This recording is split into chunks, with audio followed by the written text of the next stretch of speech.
The Newcomer, page 192. Nicion received word that the latest crate had been delivered and that Terry and Lenice were doing fine and that their baby, Joshua, was healthy. The Commons had been busy stitching clothes and diapers for the baby, along with their preparations for the wagers, which were postponed because of the abduction of the High Queen. The day had finally come. The last flight from Detroit was being received and processed, marking the final arrival of guests to Nicion. It was late in the afternoon of the evening of the Revolution. Last-minute orders were being carried out from the Commons of Nicion to every castle of Zenith through every Commons. Computers awaited their digits. An early wager had been scheduled as Queen Lucretia was heavy with child. Her charge, Randy, was the sole offering, since other queens had the luxury of time before they were to offer their goods. They wanted some pleasure before diving into their business, but they welcomed this early wager, eager for the game. The great room was full of guests. Nearly all of the expected arrivals were there. Growing conspicuous by her absence was the person of Lenice. Juicy gossip was heard chattered about from click to click as the woman patted their perfumed feet across the rose-petal carpet to hear different details: the stolen sliver, the late night flight, the arrest of Dr. Diana, and the deaths of Queen Lenice and her charge.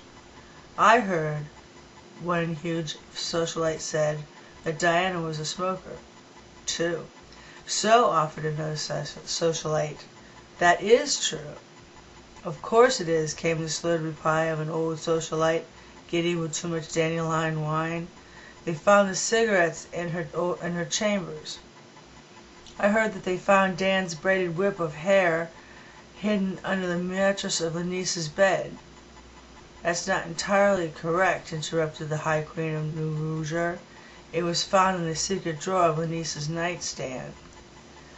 I understand it to be Diana's phallus that they found in her drawer, the first socialite snickered. Diana was in Lenice's drawers one way or the other, an overpainted socialite snorted. Queen Lucretia stepped up to the microphone. She'd been listening to the gossiping ladies all day and was put off by the smallness of the mines in her castle.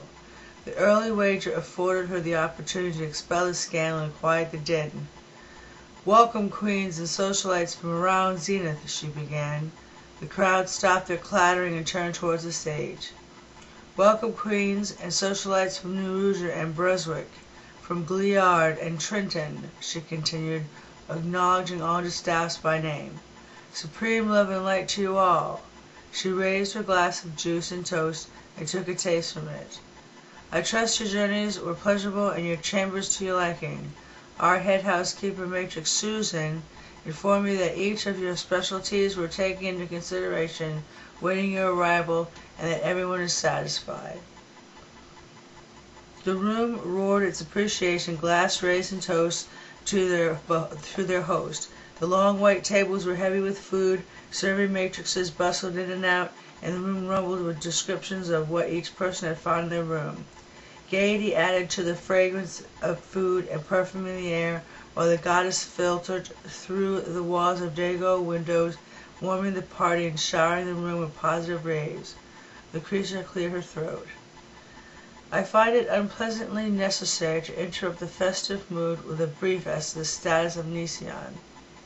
The promise of more gossip quieted the crowd, and they returned their attention back to the hostess. "It was with great sorrow that I was promoted to High Queen." The statement broke the promise. "As you know, Matrix Diana had abducted our beloved Queen Lenice, along with her charge, and stranded them in the desert plains. We believe them to be dead, after starving to death, as we haven't been able to locate them." Lowered eyes and heads were seen praying through the great room. "We discovered that our great queen was pregnant, so we also grieved the death of her child." Heads continued to bow. Matrix Diana was sentenced to death, her ashes dumped over the desert plains. Our only grief to her loss being that we didn't catch her sacrilege in time before being punished by the Holy Mother Matrix with the losses of our Lenice, her charge, and the baby. The room was silent as a desire for defamation deteriorated into the dirt of truth. Rarely does a criminal act occur in our society. Nevertheless, it does happen. By the criminal's act of gravity, we learn, again, the sanctity of the way, how dear it is to listen to the Holy Mother Matrix. It is our understanding that Matrix Diana privately cursed the Holy Mother Matrix by smoking cigarettes, publicly cursed the Holy Mother Matrix by raping our daily niece, and abducted her under charge to keep them both silent, but charged with witness the act of the window of their intercourse chambers. The crowd played a silent offering for protection. These are the reasons why Matrix Diana was sentenced to death. Learned by Nision's mistake. We apologize to Zenith and beg its forgiveness. A chorus of "We forgive you" was heard while Lucretia bowed her head in acceptance.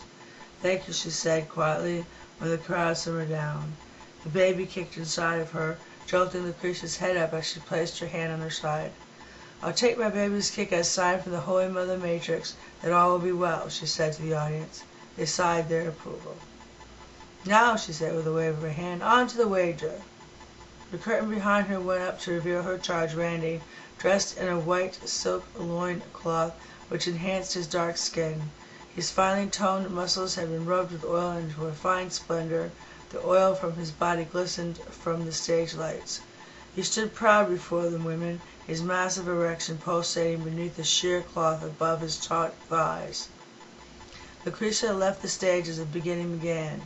On the monitor behind Randy, totals reeled while the fingers of the bidders flew across their pin boards. As bidders fell off, the names of 3 women appeared on the stage monitor. As procedure dictated, they were called to the stage. Whooping calls cheered them up the stairs. The 3 congratulated each other as they gathered onto the stage. The charge stood beaming, arrogantly displaying his body before them while they squeezed, pinched, and caressed his muscles. When given the command for final inspection, he performed magnificently. Without hesitation, he pulled his loincloth down to his knees to reveal the liquid gold which glistened from the head of his penis. A frenzy of wages flew from the women's mouths. It finally came down to 2 bidders. The audience chanted as the loser descended the stairs. She didn't make it halfway back to her seat before the chanting became a roar. The loser knew what this meant and giggled her way back to the stage. Kneeling before the charge, she looked up into his eyes while she reached for his garment. She pulled it down the rest of the way, holding it for him while he stepped out of it. The loincloth was to be the prize of the runner-up. The crowd went wild at the sight of the naked charge. Reveling, racy remarks with risque, clamoring calls ordered the charge to turn around for the audience. He did so and added a bent-over wiggle to his performance. The bidding continued on stage, a shouting match of proposals until one lady took the loincloth and swirled it above her head and left the stage with the other, the loser. With a clap of her hands, Lucretia came back to the stage, and the orchestra played while the winner was led backstage with her new purchase. Tables were wheeled off to the sides of the room to make way for the dance of fertility.